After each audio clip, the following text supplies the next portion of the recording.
আমি বুঝতেছি না যে আমি ওষুধের দোকানে ঢুইকা ভুল করলাম কিনা, কারণ আজকে আমাদের সকালে কলার মোচা রান্না করতেছে।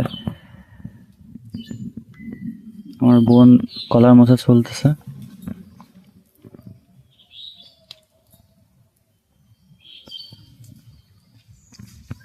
মাইরে কি কলার মোচা?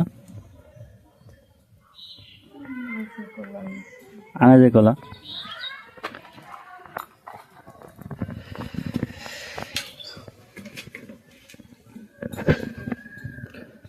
মা অনেক সকালে উঠছে রান্না করার জন্য।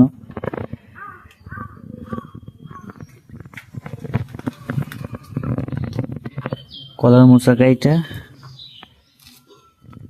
ছোট গাবলার ভিতরে রাখছে, আর শাক রান্না হয়ে গেছে, ভাত রান্না হয়ে গেছে, এখন ডাল রান্না করতেছে।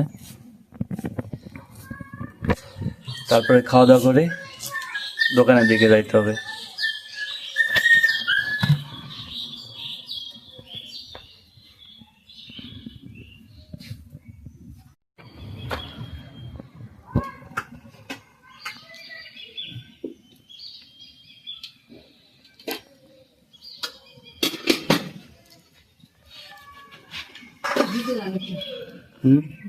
কি দে?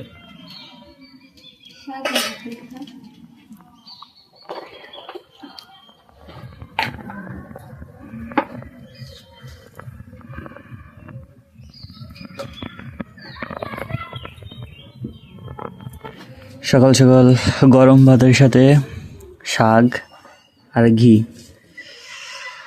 যদিও মা অনেক সকাল উঠছে রান্না করার জন্য, তো এখনো কলার মোচা আর ডাল রান্না করতে আরো দেরি হবে। লাইফের কোন দিকে আমি হাঁটতেছি আমি বুঝতেছি না।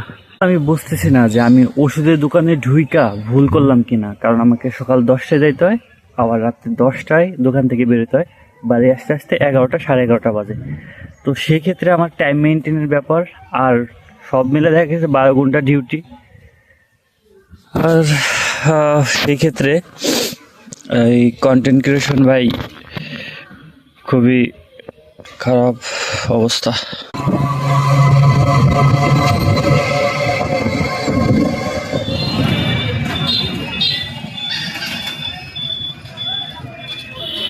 অবশেষে বাজারে চলে আসছি, আর আমার হাতে 10 থেকে 12 মিনিট সময় আছে। মানে আমাকে 10টার দিকেই দোকানে ঢুকতে হবে, আগে ঢুকে কোনো লাভ নাই। তো সেক্ষেত্রে টাইমটা একটু কাটানোর জন্য আমি আমাদের যে 1 নম্বর রেলগেটে ওভারব্রিজ আছে এখানে একটু টাইম কাটাচ্ছি। আর এইখান থেকে আমাদের রাজবাড়ী রেলওয়ে স্টেশনের যে জায়গাটা এটা দেখা যায়, প্ল্যাটফর্মের জায়গাটা। আর একটা কথা কি গাইস, এই ব্যস্ততম শহরে কেউ কারো না। আর আমি আমার যে আমার ড্রিমের সাথে আমার এই মেডিসিনের দোকানে ঢুকা, সো এটা কোনোভাবে সুইটেবল না।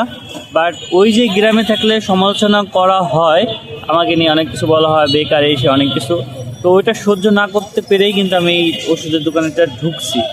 আর এখানে ঢুকে এখানে কাজটা শিখি, দেন আর যদি তোমাদের সাপোর্ট, তোমাদের ভালোবাসা আমি ইউটিউব থেকে কিছু করতে পারি, সো সেটা হচ্ছে পরের কথা। আর ভাই একটা কথা কি, এই যে আমি মেডিসিনের দোকানে ঢুকছি না, তো এইখানে ভাই মানে অনেক প্যারা, ঠিক আছে। সো প্রপারলি আমি যদি ধরতে যাই সেক্ষেত্রে অনেক কষ্ট করতে হয়। মানে আমাকে পুরো 11 ঘন্টায় দাঁড়িয়ে থাকতে হয়, আর 1 ঘন্টা হচ্ছে রেস্ট টাইম। তো সেই ক্ষেত্রে ভাই 11 ঘন্টা দাঁড়িয়ে থাকা মানে বোঝো কতটা কষ্টসাধ্য একটা ব্যাপার। মেইনলি আমার উপরে অনেক প্রেশার যায়, আর অনেক লোকজন আইসায় কিচির মিচির, তো সব কিছু মিলে না আমার ভালো লাগে না, মাঝে মাঝে খুব প্যারা লাগে ভাই। কিছু করার নাই, বাড়িতে থাকলে অনেক কথা শুনতে হয় অনেক মানুষের। সেক্ষেত্রে ভাবলাম যে ঠিক আছে, এত মানুষের আমি কথা শুনবো না, তো আপাতত একটা দোকানে ঢুকি অথবা কিছু একটা করার চেষ্টা করি। তো এর জন্য আর কি মূলত মেডিসিনের দোকানে ঢোকা।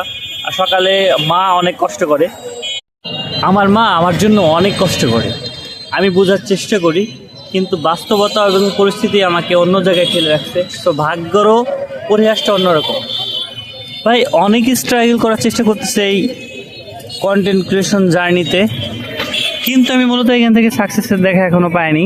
তবে ভগবান সহায় হলে এবং তোমাদের ভালোবাসা পাইলে হয়তোবা একদিন এখান থেকে ঘুরে দাঁড়াবো এবং আমার মায়ের মুখে হাসি ফোটাবো। বাকিটা সময়ের উপর এবং ভগবানের ইচ্ছার উপর যে আসলেও কি করতে পারি।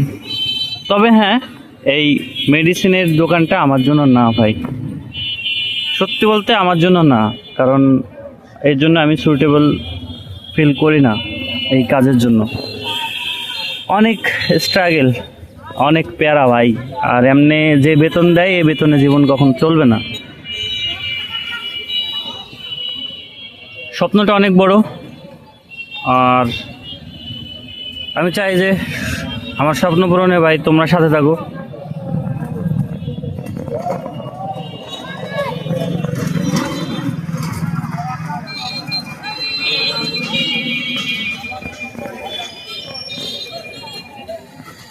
আর এখন চলো দোকানের দিকে যাই।